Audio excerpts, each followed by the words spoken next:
ತುಮಕೂರು ಜಿಲ್ಲೆಗೆ ತಕ್ಷಣವೇ ಹೇಮಾವತಿ ನೀರು ಹರಿಸಬೇಕು. ಗುಬ್ಬಿ ತಾಲೂಕನ್ನ ಕೂಡಲೇ ಬರಪೀಡಿತ ಪ್ರದೇಶವೆಂದು ಘೋಷಿಸಬೇಕು. ಹೌದು, ಇದು ರಾಜ್ಯ ಸರ್ಕಾರದ ವಿರುದ್ಧ ಗುಬ್ಬಿ ಬಿಜೆಪಿ ಮುಖಂಡರ ಆಕ್ರೋಶದ ನುಡಿ. ಗುಬ್ಬಿಯ ಪ್ರವಾಸಿ ಮಂದಿರದಲ್ಲಿ ನಡೆದ ಸುದ್ದಿಗೋಷ್ಠಿಯಲ್ಲಿ ಬಿಜೆಪಿ ಮುಖಂಡ ಎಸ್.ಟಿ. ದಿಲೀಪ್ ಕುಮಾರ್ ರಾಜ್ಯ ಸರ್ಕಾರದ ವಿರುದ್ಧ ತೀವ್ರ ವಾಗ್ದಾಳಿ ನಡೆಸಿದ್ದಾರೆ. ಒಂದೆಡೆ ಎರೂರು ಕೆರೆ ಹನಿ ನೀರಿಲ್ಲದೆ ಸಂಪೂರ್ಣ ಬತ್ತಿ ಹೋಗಿದೆ. ಜನ ಜಾನುವಾರುಗಳಿಗೆ ಕುಡಿಯುವ ನೀರಿಗಾಗಿ ಪರದಾಡುತ್ತಿದ್ದಾರೆ. ಆದರೆ ನಮ್ಮ ಶಾಸಕರು ಮಾತ್ರ ಸಚಿವ ಸ್ಥಾನದ ಆಸೆಗೆ ಬಿದ್ದು ದೆಹಲಿ ಪ್ರವಾಸದಲ್ಲಿ ಬ್ಯುಸಿಯಾಗಿದ್ದಾರೆ ಎಂದು ದಿಲೀಪ್ ಕುಮಾರ್ ಕಿಡಿಕಾರಿದ್ದಾರೆ. ಅಷ್ಟೇ ಅಲ್ಲ, ಹೇಮಾವತಿ ಲಿಂಕ್ ಕೆನಲ್ ಮೂಲಕ ರಾಮನಗರದ ಬಿಡಿ ಕೈಗಾರಿಕಾ ಪ್ರದೇಶಕ್ಕೆ ನೀರು ಒಯ್ಯುವ ದೊಡ್ಡ ಹುನ್ನಾರ ನಡೆಯುತ್ತಿದೆ ಎಂಬ ಆರೋಪ ಕೇಳಿ ಬಂದಿದೆ. ಇದರ ವಿರುದ್ಧ ಈಗಾಗಲೇ ನ್ಯಾಯಾಲಯದಲ್ಲಿ ಹೋರಾಟ ನಡೆಯುತ್ತಿದ್ದು, ಒಂದು ವೇಳೆ ರೈತರಿಗೆ ನ್ಯಾಯ ಸಿಗದೆ ಹೋದರೆ ಬೀದಿಗಿಳಿದು ಉಗ್ರ ಹೋರಾಟ ಮಾಡುವುದಾಗಿ ದಿಲೀಪ್ ಕುಮಾರ್ ಎಚ್ಚರಿಸಿದ್ದಾರೆ.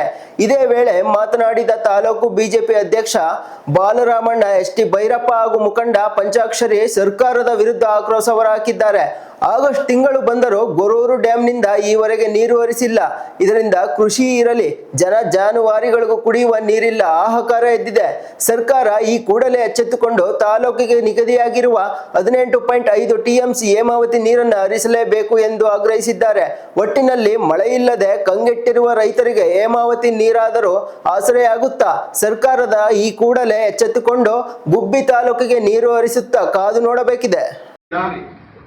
ಇವತ್ತೇನು ಸುದ್ದಿಗೋಷ್ಠಿ ಕರೆದಿದ್ದೀವಿ, ವಿಚಾರ ಹೇಮಾವತಿ ನೀರನ್ನ ಗೊರೂರು ಡ್ಯಾಮಿಂದ ಆದಷ್ಟು ಬೇಗ, ಯಾಕೆಂದರೆ ಜೂನ್ ಜುಲೈ ತಿಂಗಳ ಇಷ್ಟೊತ್ತಿಗಲೇ ನಮ್ಮ ಕೆರೆಗಳು ತುಂಬ ಹಂತದಲ್ಲಿ ಬರ್ತಾಯಿದ್ದು.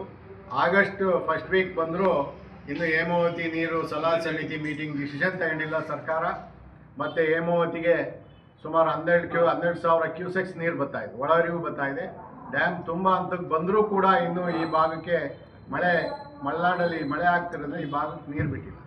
ಎಲ್ಲ ಕೆರೆ ಕಟ್ಟೆಗಳು ಒಣಗಿ ಇವತ್ತು ಗುಬ್ಬಿದು ಟೌನ್ಗೂ ನೀರು ನಿಲ್ಲಿಸಿರೋ ಪರಿಸ್ಥಿತಿ ಆಗಿದೆ. ಆದ್ದರಿಂದ ನಾವೆಲ್ಲ ತಮ್ಮ ಮೂಲಕ ಒತ್ತಾಯ ಮಾಡೋದೇನು ಅಂದರೆ, ಆದಷ್ಟು ಬೇಗ ನಮ್ಮ ಜಿಲ್ಲೆಗೆ ನೀರು ಹರಿಸ್ಬೇಕು ಮತ್ತು ಎಲ್ಲ ಕೆರೆಗಳಿಗೂ ಹೇಮಾವತಿ ಇಲಾಖೆ ಮ್ಯಾನೇಜ್ಮೆಂಟ್ ಮಾಡಿ ಎಲ್ಲ ಕೆರೆಗಳು ನೀರು ತುಂಬಾಕಬೇಕು, ಕುಡಿಯೋ ನೀರಿಗೆ ಅನುಕೂಲ ಮಾಡಿಕೊಡ್ಬೇಕು. ಇಲ್ಲ ಅಂದರೆ ಏನು ನಮ್ಮ ತುಮಕೂರು ಜಿಲ್ಲಾ ವತಿಯಿಂದ ಮತ್ತು ತಾಲೂಕುವಾದ್ಯಂತ ಉಗ್ರ ಹೋರಾಟ ಸ್ವರೂಪಕ್ಕೆ ಹೋಗುತ್ತೆ.